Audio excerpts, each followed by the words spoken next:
G'day. This is the first video I've ever done on YouTube, but I thought, why not? For a few reasons. I couldn't find any reviews on YouTube of this model, this guitar, and I've just ordered it and it's blown me away. And I've really, learnt to tinker with guitars over the last few years, especially through COVID and having, plenty of time at home. And I've played guitar for on and off for 15, 20 years, but really took it up about 5 years ago, and I really wanted to learn how guitars work, how to pull them apart, put them back together, modify them. Most of the guitars I own are modified in some way. Just, I'm not one of those guys that changes pickups for the sake of it, but I've got a few guitars where I have changed pickups, multiple times just to learn how it all works, resolder, rewire, do new pots, set guitars up. So when a good guitar comes into my hands for this price, I thought, it's worth doing a review. This is not going to be a crazy, in-depth review. I've never done one before. I do really value some of the guys on YouTube that do that. I'm not a specialist in any way whatsoever. I'm not an amazing guitarist either. I'm just a player at home. I dabble. I play at church occasionally too, but that's pretty much the only kind of time I play live. But yeah, this guitar came in my hands and it has genuinely blown me away. So where do I start? So the brand, I'm not sure if you've heard of the brand Artist before. It's an Australian brand. They're not made in Australia. They're made in China, but it's an Australian brand that focus on sort of budget. I loathe saying that word because straight away it gives people an indication, they're just cheap beginner guitars. They're not. They're low cost guitars, but they're extremely well made, and the price of their guitars will blow you away once you start playing one, because you'll think, how on earth do they do it for this much money? And it's worth a lot more than what I've paid for it. So this model came up. So I've owned a few Artist models. I've owned 4 or 5 of their guitars. I still have a couple. The Cherry Red 58. There's like a ES335 style, like around $350. Phenomenal for the price. Really, really good. It didn't need many modifications. Only changed the tuners on that. Their AT69 TL is the yellow thinline Tele one with the humbuckers again, and that had coil split. Again, phenomenal for the price. I didn't have to mod that whatsoever. The bull buckers, very, very good. Very, very good for the price. What else have I had? I've had the ST262, which was the HSS Strat. I don't have that one anymore, but the neck was really good on that. I'm just not a really big Strat person. I'm a Tele and a Jazzmaster guy. And I've got a Grunge Master as well, which is Artist's offset style one. It's not as big as a Jazzmaster. The body's a little bit smaller, and again, it's got P90s, and it's just a little grunge rock machine. It's a lot of fun for $250 or whatever they sell for, $280. Again, I haven't modded that one. So anyway, this one popped up. Artist did announce about 2 months ago that they were going to sell it, but it popped up, and I thought, I have to buy it. I was really hanging out for a review, but I just thought, for $329, stuff it. I'll order it. What can go wrong? So let me explain for what you get for $329. So you got P90s in a Tele, just my favorite. My favorite pickups of all time are P90s. I love single coils and humbuckers. I've got guitars with them, but P90s is just the best of both worlds. They handle gain really well. They have, to me, more character than a humbucker. Yes, they're not noiseless. Sure, that's a big deal for some people. Not really for me. But P90s handle rock, handle cleans, have that character that like a single coil does, but are a bit beefier. I like a full tone, and P90s definitely are that warm, full tone. So P90s and Tele, you've got me already. Thin line, oh my goodness. So this one's actually pretty hefty for a thin line. I'm not saying the guitar's heavy. I'm just saying for a thin line, it did surprise me that it's a bit heftier than I expected, which is a good thing. The guitar still retains its resonance from from a heavier body, whether you believe in tone woods or not. I'm not saying that I really subscribe to that fully. This it's not old or anything. I think it's poplar. I think, I could be wrong. The reason why it's a bit hefty though is the F hole here. It's only hollow up to pretty much in line with the edge of that pickup. So only this section right here is chambered. If I look into it, it kind of ends in line with the neck pickup. So really, it's just there. So you're not taking a huge amount of weight out. It's not a heavy guitar. I would probably guess it'd be about 3.5 kilos, which is not heavy for a Tele. Those who love Teles know that Teles can easily go north of 4 kilos, even up to 5. That's not my thing. Having a 5 kilo Tele, definitely past those days. I'm not saying I'm old, but I get a sore back, and if I'm playing one of those big boys for a while, it gets a bit tedious. So yeah, so you got the F hole. It's thin line. It sounds really resonant, even unplugged.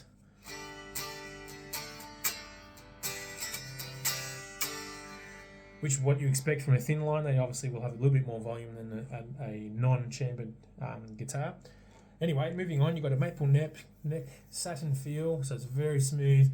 You've got polished frets, which did really surprise me. For a guitar at this price point, it's very unusual to come across polished frets for $300.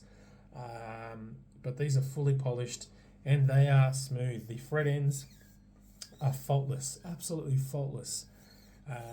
It's just it staggered me. It saved me a lot of time that they've already polished, because in my head I was thinking, okay, when I unbox this, I'm gonna have to give it a bit of a touch up and polish up. I don't have to do a thing. It came fully set up, fully intonated, which again surprised me. You'd think that companies making, in order to make money at this price point, they probably forego that stuff, but this is fully set up.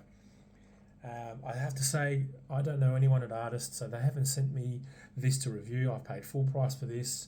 I'm not paid to do this or have been asked to do this at all. I bought this guitar and they sent me what they had in their warehouse, and it's set up. Now, locking tuners. Now, I know locking tuners, for some people will really, really rate them and insist on them being on all their guitars. I'm not here or there with it. A tuner's a tuner. I mean, as long as it's high quality tuner, it doesn't need to be locking. Locking tuners do help with string changes, but the average home player probably aren't changing their strings enough or as often as they should. You should be changing them every couple of months. So it does help with string changes. It makes it quicker, but it doesn't affect tuning stability. It really doesn't. Tuning stability is more around the nut that you're using, and how it's cut, and also, the bridge. But the nut's the biggest thing that affects your tuning stability, and also the string trees. It's really, the only way a guitar's going to go out of tune is if the string's getting caught up in the nut, or it's having a bit of friction somewhere and it's getting stuck. This is a Tele, it's pretty simple. So there's not that many points where it's going to get stuck, but if it does, it'll be the nut. This is a bone nut. This is a bone nut, which is, again, what? It's pretty well cut. I think I'll probably have to tidy it up a little bit on the B string. During tuning, it has gotten caught in there a couple of times. Not a huge issue, but again, it's a bone nut and it's cut mostly well. The locking tuners that I just mentioned, they are also a decent quality.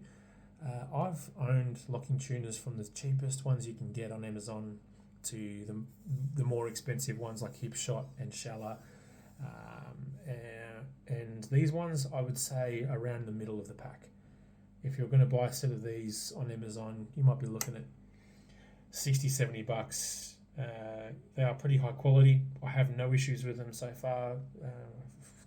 I've only had the guitar for a day, but I can tell straight away that they're not the crappiest ones out there. Let's just say that. Which again, for buying a $329 guitar, you'd be forgiven to think if it's got locking tuners, they've used the cheapest ones out there. They haven't. They really haven't. So back to the P90s. The P90s, these ones are not just P90s, they're stacked P90s, which means they have coils one on top of each other. in each pickup, which again, it can fatten the tone, but it also means that you can split them and use 2 coils at once or one. So this is on the tone pot here, it's got a push-pull pot. When it's down, it just means that it's the full stack. When you pull up, it splits that stack. One thing that I find a bit of a gimmick in some of the guitars that I've bought or traded over the years, and I've come across a lot of guitars in the last sort of 4 or 5 years. I've probably owned definitely over 100 different guitars. I just like to trade and buy and sell and you know, just try new things. And a lot of the guitars that I've had that have that coil split option, I would say more than half of them sound quite rubbish when you split the coil, especially if it's a humbucker. It drops in volume quite a lot. You lose a bit of the character of the pickup. Sometimes it's a bit of a novelty.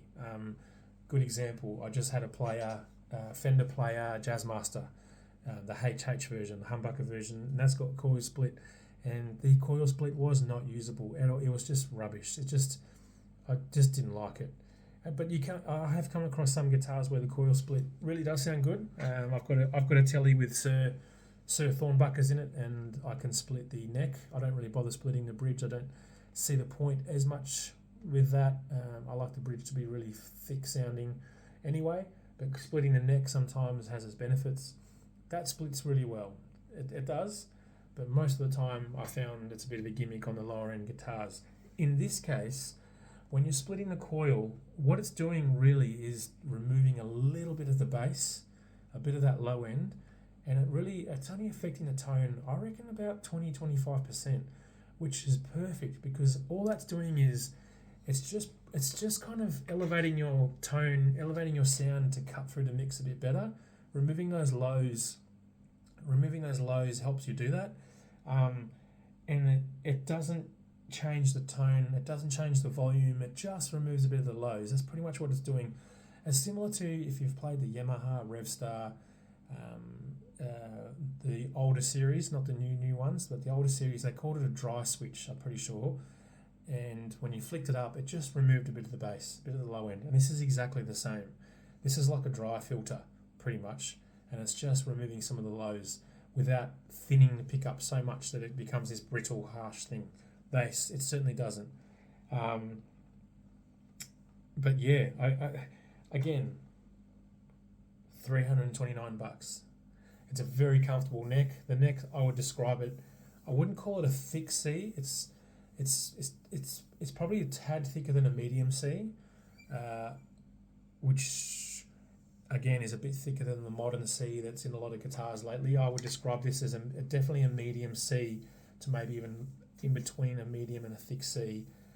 And for me, it's perfect, absolutely perfect. I hate thin necks. I'm not a thin neck person. Modern C is about as thin as I'm going to go. That was the chair if you heard that noise. But yeah, the neck's perfect. So you've got a skunk stripe in there. You've got truss rod adjustment from the top, which is again good. You don't want to be taking the neck off to adjust the truss rod. And it's just a simple hardtail bridge. I'm not sure if that's something I'd change in time. Again, I'm really happy with how the guitar sounds. So I don't think I would change much on this. The only thing that I feel so far is probably a weak point of the guitar, and again, it's not really a weak point, but it's the only thing I could pick on, would be the switch quality. It's not a Switchcraft switch. I wouldn't expect it to be at this price point. It just does feel a little bit weak. Like it works. How long it'll work, I don't know. But if I was going to keep this guitar long term, and my initial thoughts are definitely I will, I might swap that out for a Switchcraft switch, which is not. It's $10, just to make it a bit more robust. The pots feel really high quality. They're not noisy. They don't give you any indication that they're cheap. The knobs feel great. I wouldn't change the knobs. I really like the chrome sort of knurled knobs on this, which makes it very easy to do the push pull. Very easy. That's another pet hate of mine, where a guitar has a push pull pot, and it's a knob that's very hard to grab, especially when you're playing and you don't want to be fluffing around with like. All right, what I'm going to do, I'm only recording this through my phone. I haven't got anything plugged in through through the computer to, I guess, show the guitar what it really sounds like. So I'm just recording this through my phone microphone. So don't expect anything crazy sound-wise, but maybe just to give you an indicator, I'm playing through my Line 6 Helix. I've got no effects on apart from just a little bit of reverb. And what I'll do is I'll just play something really simple through the neck, middle, bridge position with the coil split off and then on. And I'll indicate that through my playing. I'm just going to turn the camera down a little bit so you can see the guitar. All right, so we're in neck position. This is full P90 mode, no coil split just yet.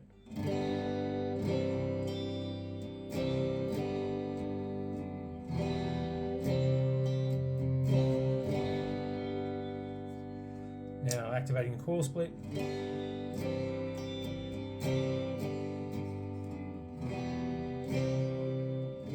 So it just removes, I'm not sure if you can hear it with the quality of the recording, but it just removed a bit of that bass.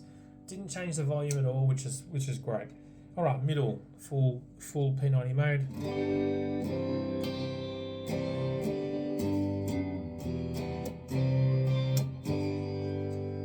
Coil split.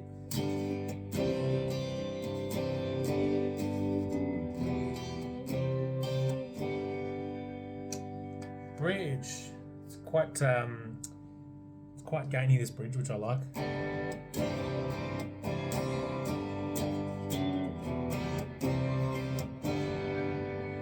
Coil split.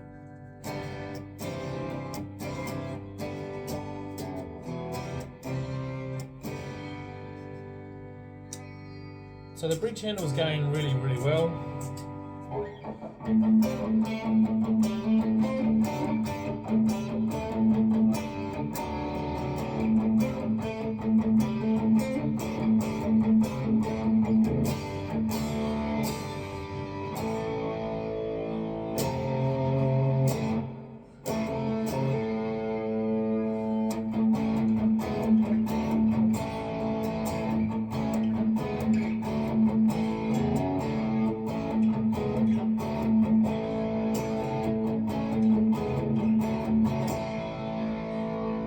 Now I'll do that again with the coil split.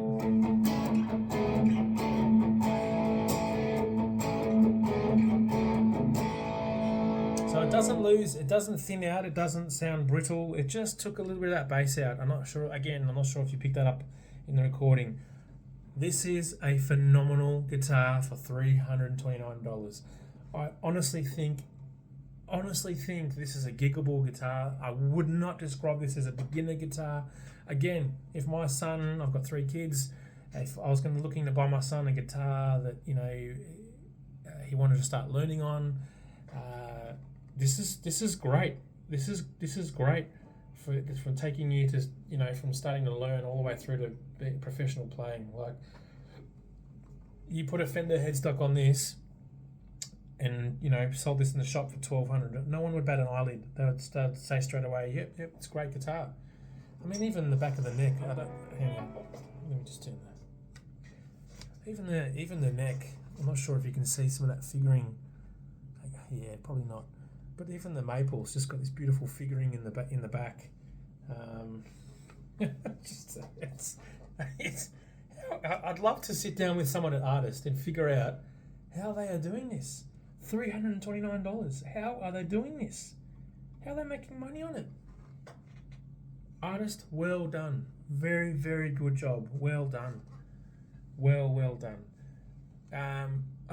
One quick pointer with Artist, their customer service is flipping great. So if you did buy this guitar and didn't like it, their return policy is really, really good. I haven't had to return a guitar to them though. This was $329, no gig bag or hard case.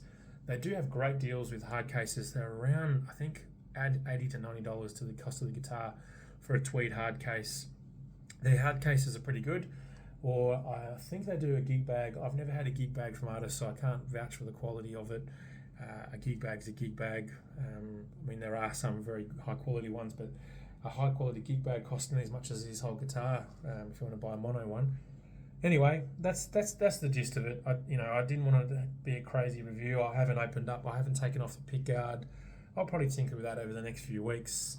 Take a look at the pots and the wiring and see if there's anything that perhaps I'd want to change. But again, I'm just so bloody impressed, because I'm telling you what, every time I get a new guitar, every time I get a guitar in my hands and I think about how I can improve it, you know, I write a list straight away in my head. I'm like, okay, this Jazzmaster, I'm going to upgrade the bridge. The pickups are a bit thin, so I might change the pots. So, you know, I'm already thinking all these things. This guitar, there's nothing that stands out to me that I'd want to change, which is fantastic. And that's why I keep coming back to, this is $329. So if you're on the fence about buying one of these, do it. There's a sunburst version. I nearly bought that one, but I'm a sucker for a black Tele. The black pickups covers on the black Tele with the taut guard, just really, that looks great. Sunburst looks great too. If you're on the fence about it, I really hope that you go buy one, because they're so good. All right, goodbye.